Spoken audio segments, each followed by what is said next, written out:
Well, it's off and on rain today. I just happened to get these two elderberries, which should be something that you should have in your food forest if you're going to have a fairly decent food forest. So we're going to go put them in, and then we're going to work on the grape guild, or the grape and strawberry rhubarb guild there. And I'm going to remove all the straw, and then I'm going to do a little hoeing to get rid of some of the weeds. Then I'm going to put the straw back, and then get some more straw and definitely thicken it up. There's some garlic down in there. We can check a look on my progress from my fall garlic. And so what we're going to do is get down there and get started, and I'll give you a little show of what's going on. So I have 7 lilacs that I'm going to give a try, and we'll know really shortly, like by tomorrow or the next day, because it'll probably just wilt. When they wilt, there's a good chance they're never coming back. I am hardening off all of my seedlings now. These are these plants here, I believe, are the cherry tomatoes, and they were in these 5 cups right here. I put a whole bunch in there to try and get success, and I got so much success that I was able to take them apart, separate the roots, and get 30 plants out of 5 little cups. So there we are with them. Pumpkins are looking good because I had to transplant them because they needed it. There's probably a couple more in here. These are all peppers. They need some stuff. There's some more peppers down there. My dad's tomatoes. Sunflowers are coming up. Even the late bloomers are coming up now, which is kind of funny because you can see how big and mature this particular one is in the middle. And then you look at these ones that just kind of came up the other day. So yeah, we're doing pretty good so far. So good. Getting into the hardening off now. So if the weather looks good for the week after next, definitely putting them in. We're gonna have to get time to get in there. Well, let's get back to some of the chores that we had going on. All right, so I'm just getting ready to put in my elderberry. I got 2 of them to put in today. I just wanted to make a quick note that everybody should know that what I'm doing is I'm putting in tree, then a bush, then a tree, then a bush.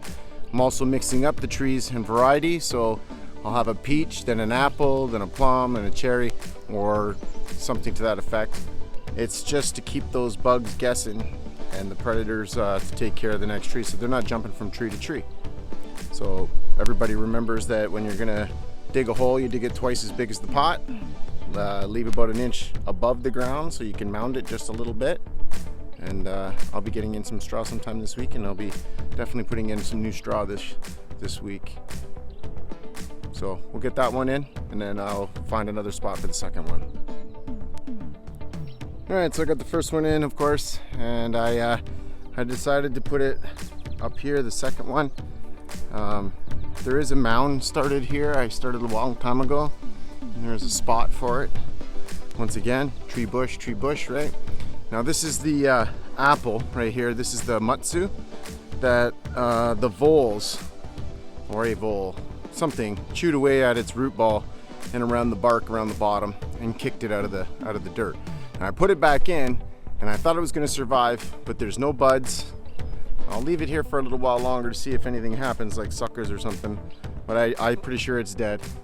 But the other one down there, which is my Granny Smith, oh, by the way, this is where I put the other one, the other elderberry. So this one over here is the Granny Smith, ones with the flowers here, and it has come back. So obviously I got flowers on it and stuff, so it must have rerooted. So thank God for one small favor. I have 2 other dead trees that didn't make it this year. I'm sure at one point I'll just point it out to you when I'm down that way. But for now, let's get on to the next chore, which I'm gonna have to get the line cutter out and really cut some of this grass down. And again, I'm gonna be getting some straw, and I'll be putting a lot more straw down this year, like thicker.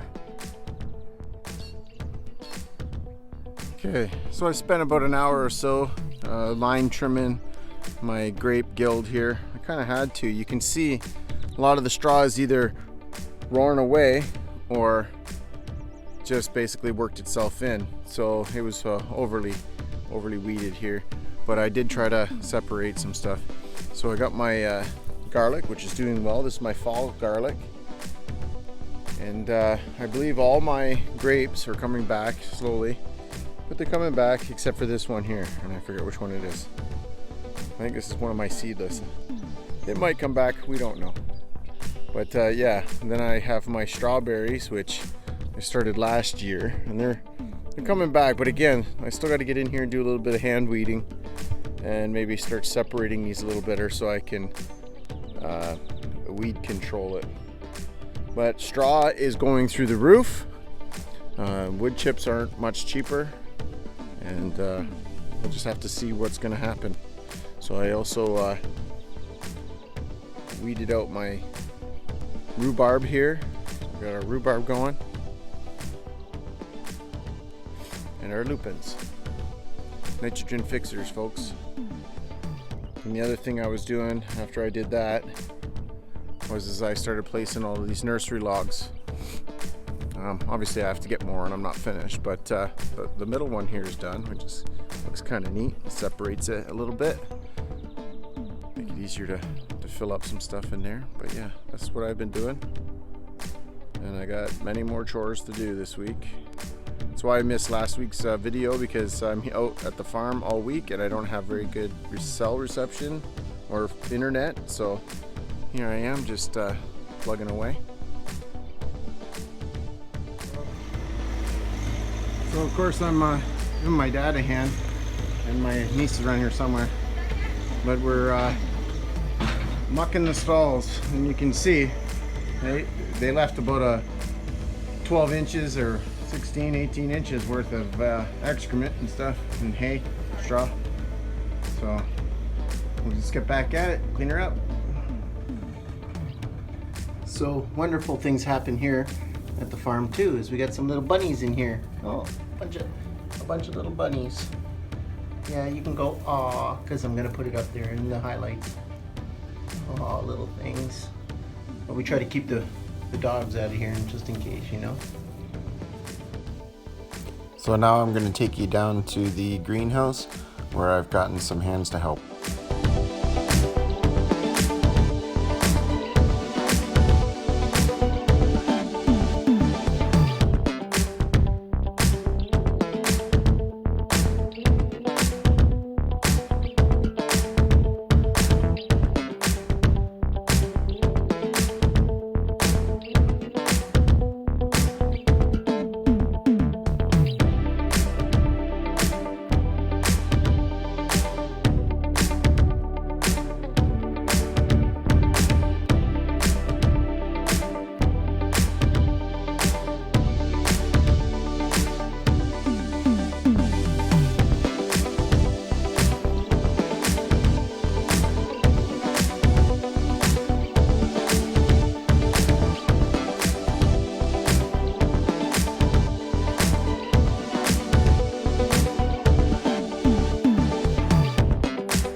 Well, it's springtime and it's time for the apple tree's haircut.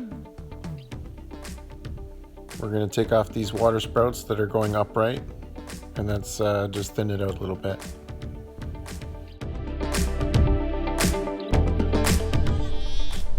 So this is after I've taken off all the uprights, as many as I could reach anyways.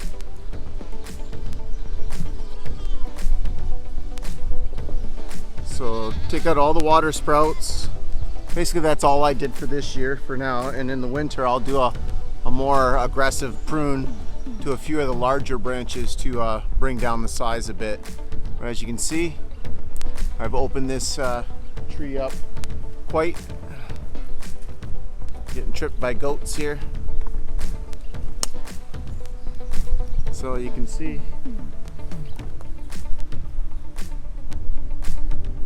nice and open. Okay, my neighbor had some time and I was up just at the right moment, so everything worked out. He was able to drop a big load in my back of my truck. So there's lots of wood chips in there, semi broken down. I can't complain that some of them are a little bit bigger than others, but that's just the way it is when you get for free. So he's helping me out big time. And I also have my trailer. So I detached the trailer It's really, really heavy. But we need to unload the truck first so that we can continue to use the truck. But we'll get the tractor and we'll have this pulled right down to my food forest so that I'm not constantly moving. But it's going to take quite a while. It's quite a bit of wood chips to move. It's quite heavy. But there's my wood chips. So that's what I'm going to be working on today. Getting the wood chips down into the vegetable garden and in the grape guild. And if there's more, then great. If not, I'm going to basically concentrate on those two areas. So let's get started.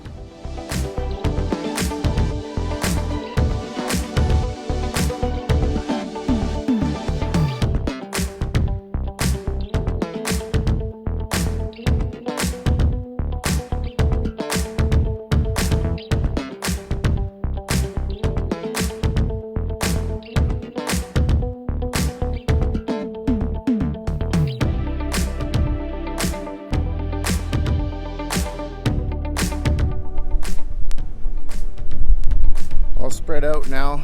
Obviously I need more to fill in all the gaps, but this will do for what I need this year. It's another garden here. So this one's important. This one's important. And obviously my vegetable raised beds there. And then now my grape trellis. So everything's got one down there. And I'll just take you down to show you the trees.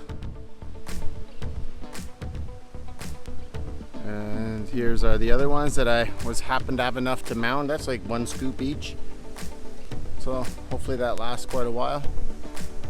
Keep the weeds down for a while. Get some good growth. And I just wanted to show you real quick. I'm down by the creek, by the way. This is down by the big pear. But this is the peach that didn't make it. I don't know why it didn't make it. Probably some transplant shock or not enough water or too much water down here. There is a lot of water runoff down here. And then my little cherry, which is by the look over here. So, oh well, you lose some, you gain some. So we're at the currants, which obviously went through some transplant shock because it was most likely my bad, not cold hardening them off anyways. But they have some nice leaf greenery growing back around it. So that tells me that they're still alive and kicking. And with this rain that we're getting, so that's good. That means I didn't lose 60 bucks. So here we have wild raspberries, and I'm taking them out from the right side of my property there, and I'm going to eventually just put them into these beds here, which I tried once before, but the seeds didn't take. So we're going to try one bed, see if it takes. Final chore for this week. Thanks for watching. See you next week.